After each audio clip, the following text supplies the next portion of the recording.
All right, what's up? Welcome back. Happy Monday. What's going on? So we're back. We got the band back together. Jen, how you been for like a month? I mean, Yeah.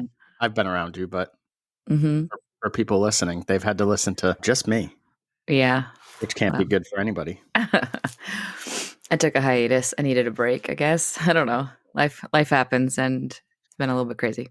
I know you really don't listen. I think it was last episode you were off and I talked about like resilience through chaos. hmm And I was like, we were supposed to sit down and record, and then one of the kids got sick. And obviously that took precedent.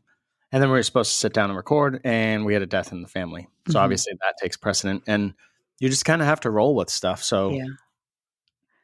either way, we're back and hmm stronger and better than ever. Yes. What do you have an opening take? Because you've had like a month to think about this. I don't know if I've thought about much over the last month.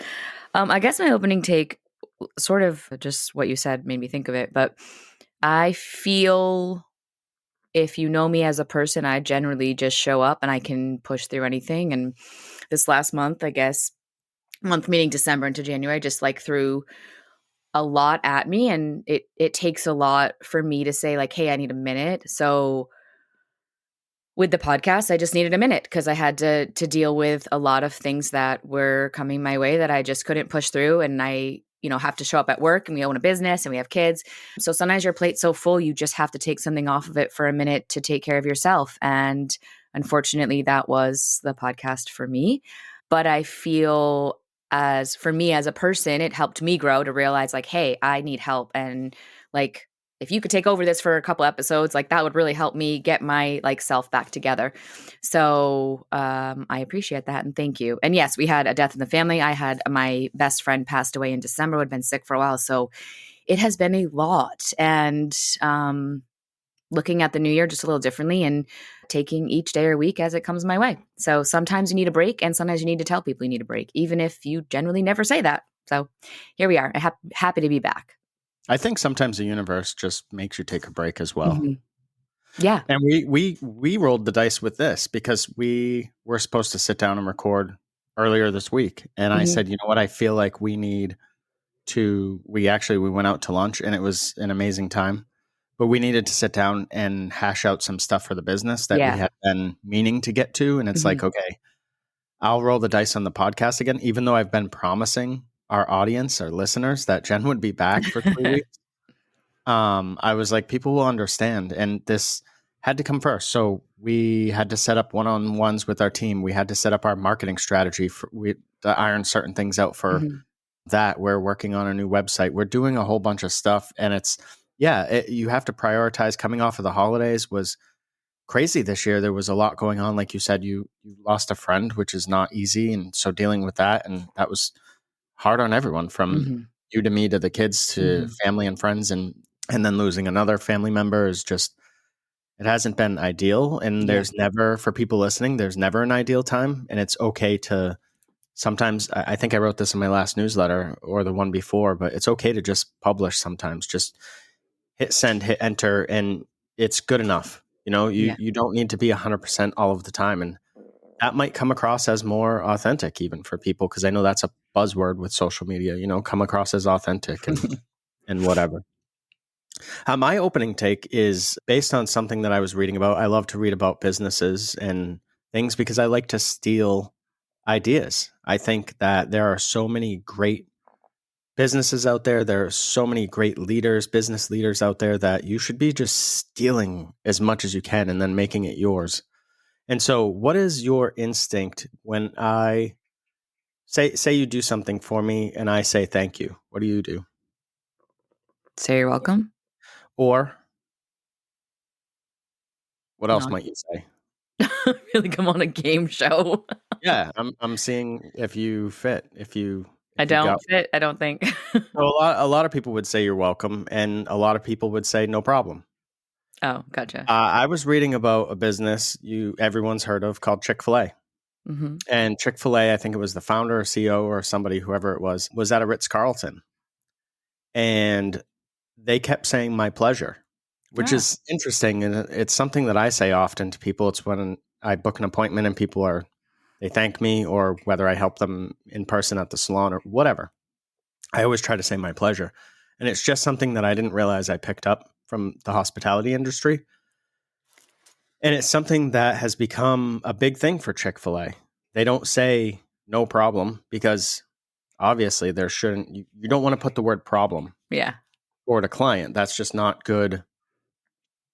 It's just not a good mindset to put the word problem into a customer or client's mind. And then you're welcome, I feel like is totally fine to say. I wouldn't knock somebody for saying it, but when you say you're welcome, it makes it seem like I did something for you or I went out of my way for you. When you say my pleasure, there's warmth and there's hospitality there, and it makes people feel like accepted. Like it's like you're happy to be of service to me. And I think the hair industry could use a whole hell of a lot more of that. I think we could all use more of doing stuff for the clients and not for ourselves. Agreed. And so it's something that we try to push hard at Hello. It's something that we're going to revisit this year hard. And it's going to be something that we give our staff. I'm not a big fan of like scripts and things like that, but there are certain things, little things that you can do that are going to connect you with people, and it's going to have an impact on your retention. It's going to have an impact on your paycheck. Mm-hmm. It's going to have people wanting to come back to you because you've connected with them.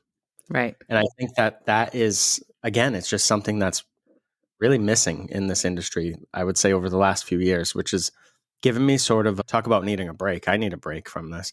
But it just gives me like a blah feeling. Like people don't really want to do this for other people. They don't really want to be of service. They want to serve themselves first, which is just, it's not it. It's you do not become successful by just simply serving yourself and doing you. It's not going to work. Mm-hmm. You're going to hit a ceiling and you will never pass that. You'll plateau. You know what I mean? You'll never be at your, so even if you're like, I'm successful and I don't give a shit what I say, that's cool for you, but you're not as successful as what I'm saying as you would be if you put others first. Yeah. Missing out on certain opportunities. All right, let's dive in. We have a couple of topics today, just light ones to get us back in the swing of things. The first one is awards.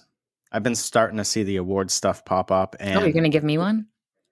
I'm going to give you. And now, the first ever Hello Hair Pro podcast award goes to, well, I would probably win, right? Oh, no. I'm the producer. Maybe. Okay, sure. I'll just show up. Just kidding. But no, we've talked a lot about this privately. I don't know that we've ever talked about it on here, have we? I'm not sure. I don't know. Yeah. So it's award season, award time. And I've started to see all the begging. And it just reminded me of, people are like, please vote for me. Please do this. Please check this. Or please click here. All that stuff. And it reminds me of a business that you used to work at that would put laptops logged in up front. And one of my first salons I worked at. Yeah, kind of bully people. Yeah. Or make them feel awkward if they didn't do it. I feel like it was like at checkout. Like you really couldn't not. Well, it was. I remember the name of the salon and the owners, but I'm not putting people on blast. But yeah, they forced their clients to click to vote for them at checkout. And I just think that that's super tacky. Mm-hmm. And I'm pretty sure they won the award. I think so. It was so long ago. I would imagine. Oh, yeah, they did. They got a big sign. Yes, they did. Yep. You remember now the sign, now right? I do. Yeah.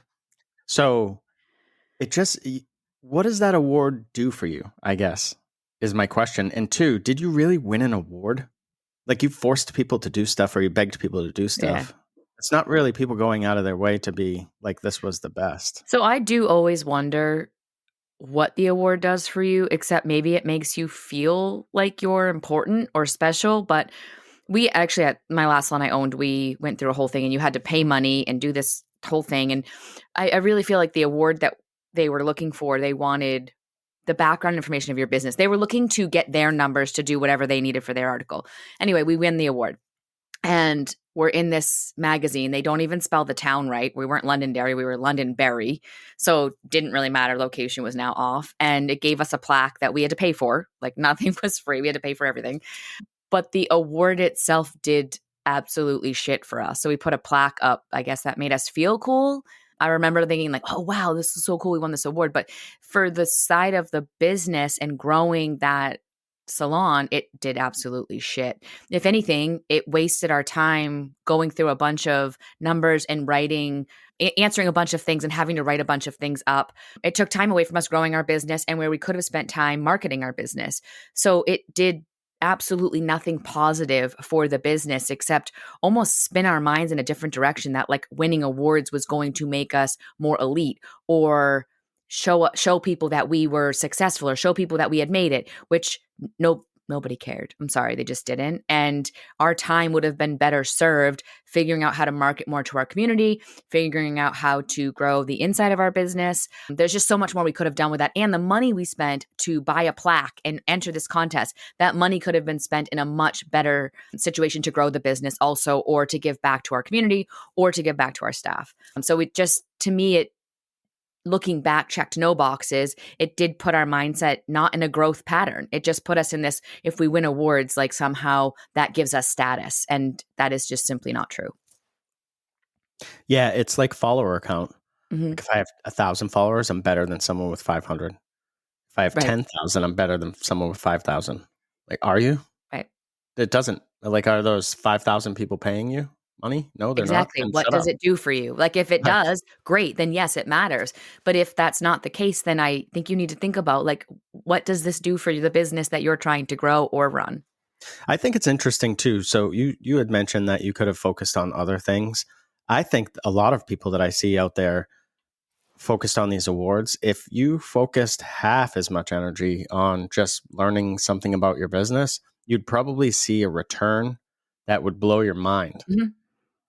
And it doesn't have to be anything crazy, but you had said marketing, community outreach, just whatever, pick something Yeah. and focus on that. If you have, 10 hours a week to work on trying to win an award, then spend that 10 hours on learning marketing or writing blogs or doing something that there's a proven reward, a proven return on, is what I And was it would trying to add get at. value to your business. That award, as far as in the world I lived in, or it did nothing. Like there was no No, value I that think that a lot of award people just like to brought. say that, hey, we're an award winning salon, which I great. would I don't agree know. because I fell into that category. I absolutely was like, "Oh my gosh, this is so amazing." And then like it, like I said, it did nothing for us on the side of growing our business or putting us on a map. Our town wasn't even spelt right. Like it it was a waste of money and time.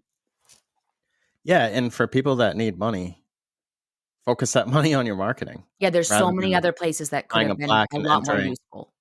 you know, whatever salon competitions or whatever, top this or top that. And then, you have all your local magazines. Everyone's trying to win the local magazine. And I'll give you a pro tip. If you're trying to win a local magazine thing, you have to advertise with them. Because one time I reached out, we had a local magazine when I had my gym that listed the top best CrossFit gyms in New Hampshire. And so I reached out and I was like, hey, not that I think I'm the best, but at least I'm a CrossFit affiliate. And like 6 out of the top 10 or whatever it was weren't CrossFit gyms. And they said, we only give awards to people that advertise with us. And I was Mhm. like, oh, so only people that pay Right, you are eligible to be the right. best, which if you start to look at it that way, does the award really mean that much if you're just buying it? So I think what happens, and even fast forward from that time to now, where social media is such a presence in our world, it's sort of like where people go to for when they're bored, when they want information, whatever it is. And it has created a, just like other things have before social media, but this monkey see, monkey do attitude. So when you see all of these salons around your businesses saying like, vote for me, it somehow people feel like they're like, well, I should be doing that. Why am I not doing that? And I stop in your tracks right there. Should you even be doing that? Should be your first question. And what is it going to gain you?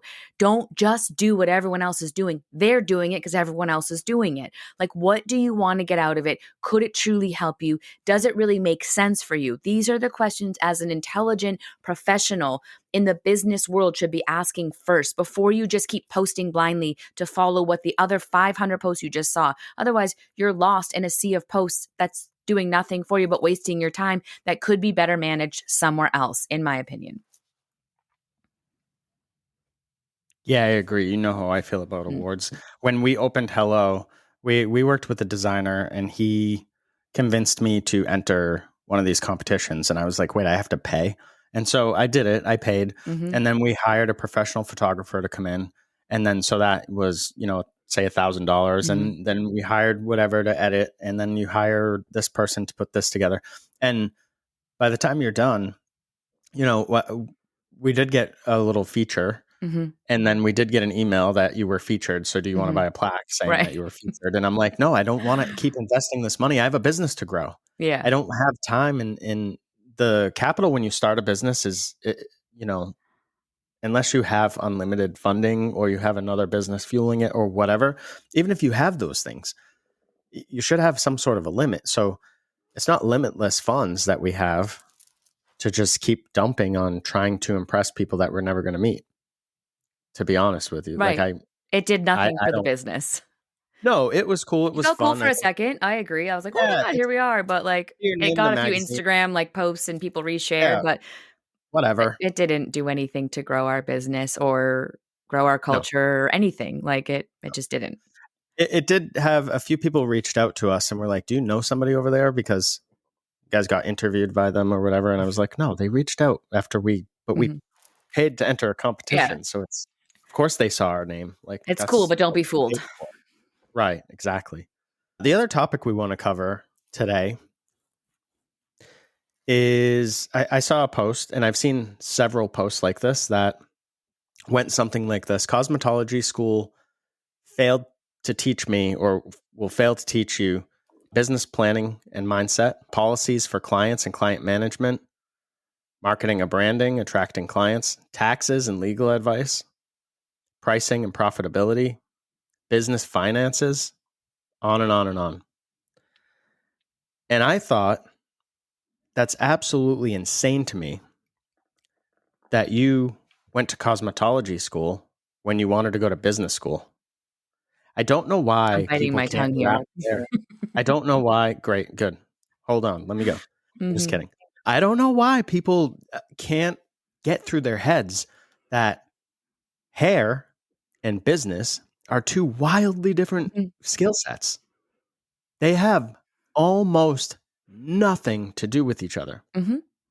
You do not even need to go to cosmetology school to open a salon, at least in New Hampshire, I'll Mhm. say. I don't know the rest of the rules for the rest of the country. You do need to know business, Right. which is why I get confused when I see so many people that are like, I'm going to open my place. I'm going to open my own thing. I'm going to open my own suite. I'm going to open my own studio. I'm going to rent a chair. They know nothing about business. And then they're complete. Now, they might be great at hair. They might not. I've seen both sides. Mhm.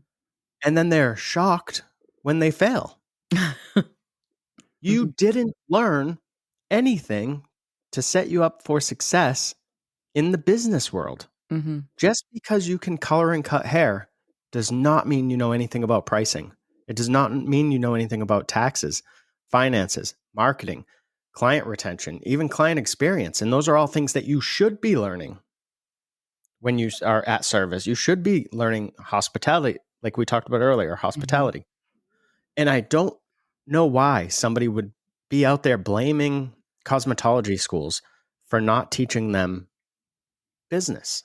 The name is in the title of what you're going for, Yeah, I cosmetology don't. I'm school. so confused that I'm It's going to not the stop talking. cosmetology school of business, it's cosmetology school. You're there to learn all the cosmetology things that you need to be a How to great hold a comb. hairdresser. How to hold a comb, how to cut some hair, how to color some hair, some foundational skills to do hair. That's what you're going for, not to do business. I also find, and I've told you this a lot because we I get it. interview. I'm going to cut you off for 1 second. I get Sure. annoyed because I don't think it's fair for No. the schools get dumped on all the time. First of all, everyone starts with school didn't teach me anything except how to pass a test. Okay, well, you need to pass the test to do hair, right? Mhm. So shut up. School taught you Mhm. that. You should be thankful. And I don't think it's fair to dump on them they didn't teach me computer coding. They didn't teach me how to be a mechanic. I mean, how far do you want to go with it? I didn't teach you how to build a website. You're gonna need to do that. Of Like, course they didn't teach you business. They only have 1,500 hours or 1,200 hours and they or need eight to whatever focus it how many on hours. the skill set for the technical skill set to do the job of cosmetology. That's what they need to do. As it is, it's already branched out so far that there's less and less hair that people are learning. I think it's almost spread too thin personally that you're not learning enough hair because there's too many things that they're trying to teach you. So to add business on top of it, that would be insane. Yeah, it would be absolutely wild if, and it's not their responsibility. When are, excuse me, when are people going to start taking accountability for themselves and their own Mhm. actions? If you want to learn business, go to business school or get a Yep. business mentor. I'm Right. happy to help you. Yeah. I've owned a business or operated a business for the past, well, our own 16 years. And then beyond that, I've helped run or managed in some way businesses, restaurants, and certain things for, another 10 years. I don't know how long before that. So I would like, I just don't think it's fair. It's not Right. fair to the schools. And people are constantly trashing schools all the time. Which And currently you need to go to don't, school in order to do hair. So you might want yeah, to respect them a little bit more. Because right don't now the go. state makes you go through that and pass their processes or their tests to get a license. And I guess if you think school taught you nothing, then don't go. Like, or if you think school's not going to teach you anything, then don't go. Find, So it's I'm this is where I sure have that a hard time with this because we see so many people at school. This is what I was going to say, and it's just it's to what you said. I think there's a respect for the learning. We've interviewed like school taught me nothing. I'm like, I can tell you right now, when you went into school and what you knew then and what you know now, you have learned a ton. Now it may not feel like enough, but that's not their problem. And you can only learn so much in so much time. So if you want to learn more, that's on you to take it next level. But they can't teach you advanced foiling and how to do certain patterns and this and that. If you don't even know how to hold a comb, fold a foil, what foils you like, what combs you like, how to even put bleach on the hair, they have to start at the very basics. And in 1,500 hours, that's not enough time to take basics to advanced. Nor do you generally have the brain power to quickly learn the basics and be ready for advanced. That takes time, which is more than 1,500 hours. That takes practicing the basics over and over and over again and getting a foundation, then over time, you can then take advanced classes. But you're not going to get all that in 1,500 hours. And the only way you could even get maybe a little bit more would be if you're a go getter and you ask a teacher, like, hey, can you spend some one on one time with me? Or can you do this with me? And generally, even if they did, you're still at a basic level that might be too much for you to understand in your brain and then put you into chaos mode. So everybody that starts school, no matter what your program is, no matter where you go, a lot of people come out of even colleges and be like, I feel like I know nothing. You still know more than the day you started. I guarantee it. You just don't either remember or you think you should have been further ahead. But again, that's the accountability. What did you put in to get back what you think you deserved? School, no matter what, taught you something. And now it's your job when you come out of college, when you come out of programs, to do something with that to progress your future. That's on you. Stop blaming everybody else. The minute you stop blaming everybody else is the minute you will now be ready to succeed and get advanced learning and really take your career next level. I went to a certificate program for exercise science and nutrition when I wanted to get into that industry. And about halfway through, it was clear that there were people that were going to excel, and then there were people Mm-hmm. that were just kind of there. Mm-hmm. And so the instructor would say stuff like, you guys continue to stay on the path if you want to be a lackluster trainer. And so I remember pulling her aside one day and saying, hey, can we chat after school? Actually, it was during lunch. I was like, during lunch, could I come back in and chat with you? And I was like, how do I set myself up to avoid anybody ever saying that I'm lackluster? Because that's not where I'm not here just to get by. I'm not here because I couldn't figure out what I wanted to do after high school. I'm not here for anything except the knowledge. And I want to get as much as I can. And if I can squeak in a little bit more, that's what I want to do too. And I'm not saying I'm better than anyone. I'm just using the story as an example. And I think you need to take accountability for yourself and figure out what you want. A lot of people that I see, like you mentioned earlier, Jen, it's a monkey see, monkey do. Mm-hmm. It's just they get out of school and they post pictures for their school friends on social media and they think somehow that's going to do something for them. And it doesn't work. I'm telling you, kids, it doesn't work. What you have to do is if you want to learn, if you want to grow a clientele through social media, you got to focus on learning how to use social media, which would be learning how to connect with people, learning how to tell stories, learning how to solve problems for people, learning how to connect the client to the solution for whatever challenge they're facing, things like that. It's not just posting pictures and getting some likes from other people that you went to hair school with. That's not going to do anything for you. They already know you do hair. Are they coming to see you? No. So what difference does it make? Right.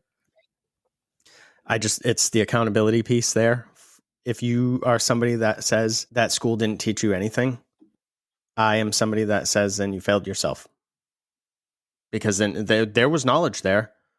Even if they weren't the best instructors, it's on you to extract. You can learn something from any person you encounter in any situation in life. You can be in an elevator going up 2 stories and learn something from somebody. I'm not saying it's going to be a life-changing event, but there is information everywhere for free. It's on you to pay attention. If you want to just coast through, and I'm not trying to be negative, but if you want to just kind of coast through and then be like, well, I didn't learn anything. Correct. You didn't learn anything.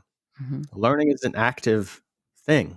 It takes you being active. All right. What else? Do you have anything else, Jen? No, I don't think so. All right. Let's wrap up. Quick episode, but welcome back. Thanks. So for people listening, if you want to jump in, I've been getting great feedback on the newsletter. I restructured it. Each week I send out a newsletter on Thursdays where I share 3 business insights. And then I always include a try this.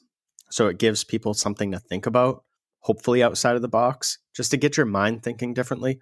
And then I share 2 either quotes or stories or one of each or whatever that are related to the sort of theme of the week. And then I end with one challenge or question for you to think about.